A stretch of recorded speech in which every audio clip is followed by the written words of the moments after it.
बाबा हनुमान जी को प्रणाम।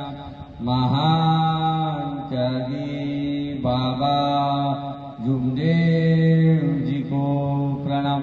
परमात्मा नमस्कार। परमपूज्य परमात्मा एक सेवक मंडळ टिमकी उगमस्थान संस्थांच्या वतीने आज लिंगाशाखेच्या माध्यमातून चर्चा बैठक सुरू आहे। सुरू असलेल्या चर्चा बैठकीत स्वयं भगवान बाबा हनुमान उपस्थित आहे। भगवंताला माझा प्रणाम। तसेच तुम्हा सर्व सेवकांचे सद्गुरू निष्कार कर्मयोगी महान त्यागी बाबा जुमदेवजी उपस्थित आहे। बाबाला माझा प्रणाम। तसेच बाबाला भगवत कार्यामध्ये वेळोवेळी सहकार्य करणाऱ्या तुम्हा सर्व सेवकांच्या गुरुमाता वाराणसी आई जुमदेवजी ठुबरीकर उपस्थित आहे। आईला माझा प्रणाम।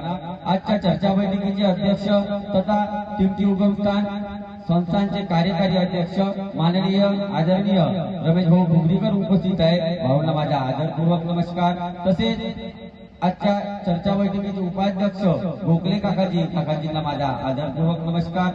तसेच आजच्या चर्चा बैठकीचे उद्घाटक माननीय ढोबळे काकाजींना माझा आदरपूर्वक नमस्कार। आजच्या चर्चा बैठकीच्या विशेष अतिथी माननीय सन्माननीय विटाताई रमेश भाऊ ठुबरीकर यांना माझा आदरपूर्वक नमस्कार। गोखले काकू यांना माझा आदरपूर्वक नमस्कार। या लिंगाशाखेचे मार्गदर्शक एमजे काकाजी यांना माझा आदरपूर्वक नमस्कार। तसेच आमच्या परिसरातील मार्गदर्शक आमचे मामा आदरणीय नानाजी मानकर यांना माझा आदरपूर्वक नमस्कार। तसेच नागपूरहून आलेले पन्नासी काकाजी यांना माझा आदरपूर्वक नमस्कार। आदरणीय मत बाबाचे सर्व सेवक सेविका बालक बालिका तथा आजच्या कार्यक्रमाच्या संचालिका दुर्गाताई यांना माझा आदरपूर्वक नमस्कार। पाच बंधूंनो, आपण सर्व दुःखाच्या माध्यमातून या मार्गाशी जुळलो। मी अनेक वाईट व्यसन यामध्ये मोडत होतो आणि बाबांनी सांगितल्याप्रमाणे हर आत्मा में परमात्मा विराजमान आहे। माझ्या पत्नीला ती सद्बुद्धी भगवंताने दिली आणि तिला मी या मार्गात प्रवेश करण्या अगोदर मार्गाची माहिती घेण्या अगोदर मी 3 दिवसाच्या अगोदर शब्द दिले की मी आता जर हा दारूच्या ग्लासाला हात लागला तो माझा शेवटला दिवस आणि त्याच्यानंतर मी 3 दिवसाच्या नंतर एका सेवकाच्या माध्यमातून या कार्याशी जुळलो आणि बाबाच्या तत्वशब्द नियमाचं आपल्याकडे कुठेतरी पालन झालं आणि त्या नियमानं आपण आज सुखी समाधानी झालो। आज ही टिमकीच्या माध्यमातून चर्चा बैठक आहे आणि आमचा हेतू इथं 2 वर्षापासून येण्याचा म्हणजे इकडला परिसर आम्ही बघितला नव्हता। जे आज व्हिडिओ शूटिंग करत आहे मानकर दादा यांची आमची मोबाईलवर चर्चा राहते। एखादी वेळ आम्ही महिन्यातून एखादी वेळ आमचा वार्तालाप होते आणि त्यांची भेट घेण्याचा हेतू हे चर्चा बैठकीचं माध्यम। आम्ही 10-12 सेवक चर्चा बैठकीला आलो आणि आपल्या निवासस्थानातून जे आदेश निघले उद्देश निघले मी कुणाला बोलण्याचा प्रयत्न नाही करत, कारण की 26 जानेवारी या त्याच्या अगोदर आपले आदरणीय मनोभाऊ ठुबरीकर यांनी विशेष दिला आहे। आपण 2 घंटेच्या आधी इथं कार्यक्रम सुद्धा घेतला, नाचलो आपण, जे सेवकाचा उत्साह तो घेतला।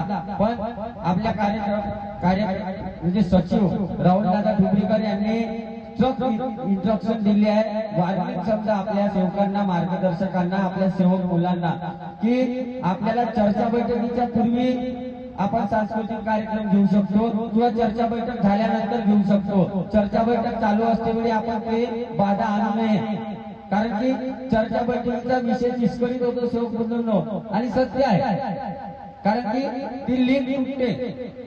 ते कार्य आपण सांस्कृतिक कार्यक्रम घेतो आपण उत्साहासाठीच घेतो आणि घेतला पाहिजे, पण तो चर्चा बैठकीच्या अगोदर किंवा चर्चा बैठकीच्या नंतर आपणच नियम बनवले आणि आपणच उल्लंघन करतो, मग आपल्याला मार्गदर्शन करण्याची का गरज आहे? आपल्या संस्थांनी नियम बनवले नाही, आपल्याला दिला आहे ते, मग आपण पालन करतो का? याच्यावर विचार केला पाहिजे। आपणच मार्गदर्शक मंडळी हे कृत्य करू तर आपण समोरचा मार्गदर्शक जो चुकत आहे त्याला काय सांगणार आहोत? त्याला सांगण्याची आपली काही जबाबदारी आहे का?